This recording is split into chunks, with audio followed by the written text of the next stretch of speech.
دیکھیں آپ بھی دنیا میں آئے ہیں تو جاہل آئے ہیں، میں بھی آیا ہوں تو جاہل آیا ہوں۔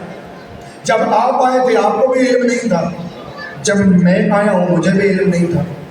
میرے نبی نے ہمیں آل نبی کے حوالے کیا ہے، جن کے حوالے کیا ہے وہ اور ہیں، جن کو حوالے کیا ہے وہ اور ہیں۔ ہمیں ہم جیسوں کے حوالے نہیں کیا، جنہیں حوالے کیا ہے وہ اور ہیں، جن کے حوالے کیا ہے وہ اور ہیں۔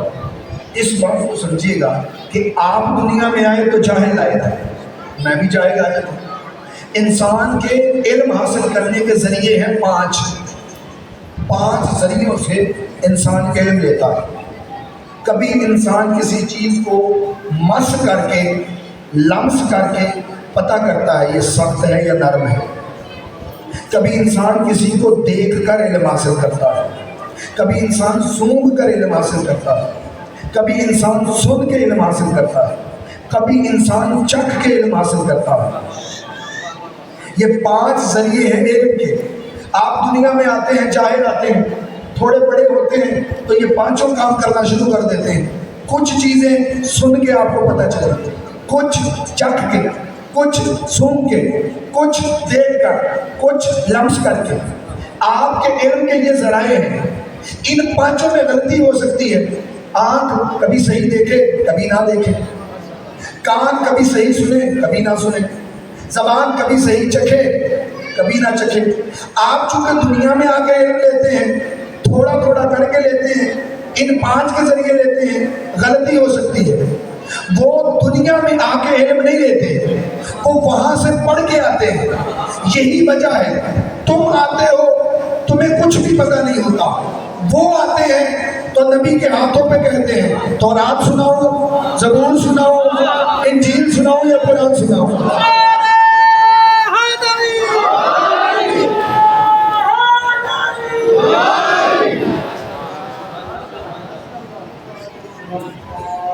صلوات پڑھتے ہیں۔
گھبرائے تو نہیں بیٹھے؟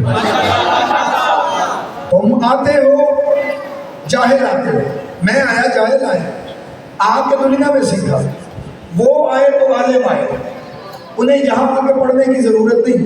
تمہارا علم ان حواس کے ذریعے دل تک جاتا ہے، ان کا علم دل سے زبان پہ آتا ہے۔ وہ یہاں آ کے نہیں پڑھتے، وہ آپ اور میرے جیسے نہیں ہیں، ہم اور ہیں، وہ اور ہیں۔ مولا حسن جھولے میں ہیں، آسمان کی طرف دیکھ رہے ہیں، آنکھیں نہیں جھپک رہے۔ ایمن نے بی بی سیدہ سے کہا آپ کا یہ بیٹا ٹکٹکی باندھ کر آسمان کو دیکھ رہا ہے، آنکھیں نہیں جھپک رہا، کہیں یہ بیمار تو نہیں؟ بی بی مسکرائی، مسکرا کے کہنے لگی نہیں ایسی کوئی بات نہیں ہے، میرا یہ بیٹا لوح محفوظ کا مطالعہ کر رہا ہے، میرا یہ بیٹا لوح محفوظ کا مطالعہ کر رہا ہے۔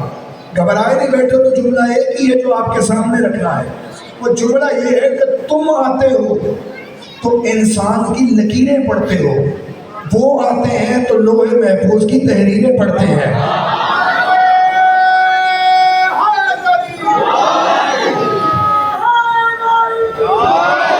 تم ان جیسے ہو نہیں سکتے، تم اور ہو، آل محمد اور ہے، تمہارا وجود اور ہے، ان کا وجود اور ہے، تمہارا جسد اور ہے، ان کا جسد اور ہے، وہ تمہاری ہدایت کے لیے آئے ہیں، وہ تمہاری رہنمائی کے لیے آئے ہیں۔